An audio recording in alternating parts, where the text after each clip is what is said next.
ya aiko yana roƙon shehi ya yi wa 'yan uwa nasiha musamman masu aikata alheri kuma su dinga alfahari da waɗannan ayyuka na alheri da suka yi.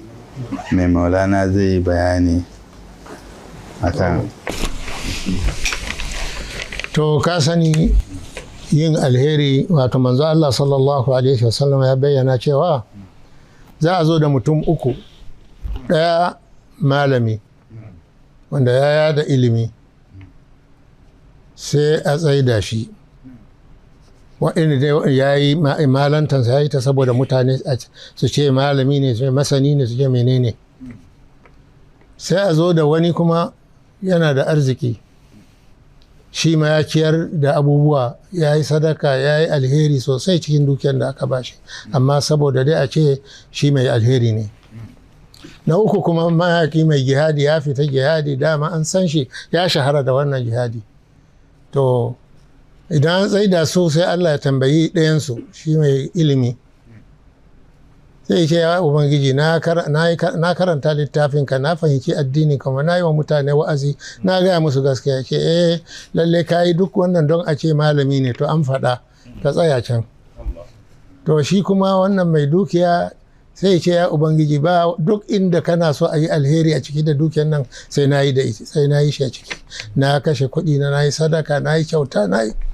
Sai ce masa na san kayi wannan, amma don a ce kai karimi ne, kai kana da falala, mai kyauta ne, to na ji ka je tsaya can. Sai na uku kan ya ce ya ubangiji, ni da aka tambaye shi mai kayi, ya ce na yi jihadi fi sabili, saboda kai na yi jihadi da kafirai, na yaƙe su, na yi kaza, na yi kaza. To don a ce a jarumi ko, ya ce an faɗa duk kowannen ku ya karɓi sakamakon abin da ya yi, ko kuma ladan abin da ya samu a duniya. Kai wanda ka yi karatu, gashi ka yi karatu, ka ce don ka kudure a ranka ba don Allah ba, don a ce kai makaranci ne, to gashi an gaya maka a duniya ka samu rabonka, ka shiga wuta.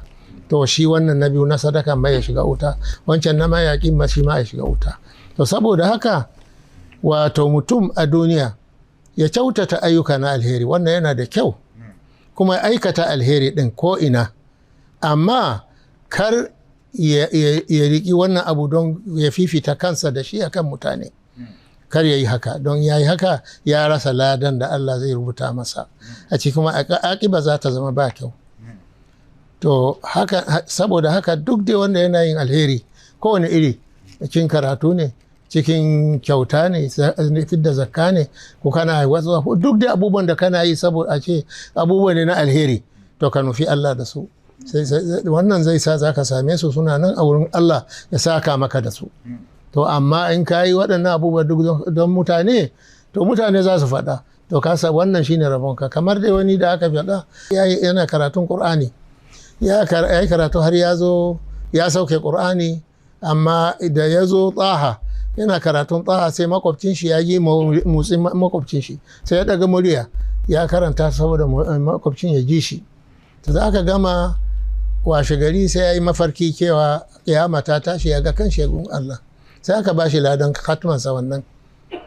Sai duba duk, ya ce ya ubangiji duk akwai amma babu suratu Taha, ya ce ya yi wurin makwabcinka ne, sai ka karba a wurin makwabcin, ba wurinka ba, ba wurina ba. To saboda haka duk abin da za ka yi kai wa Allah.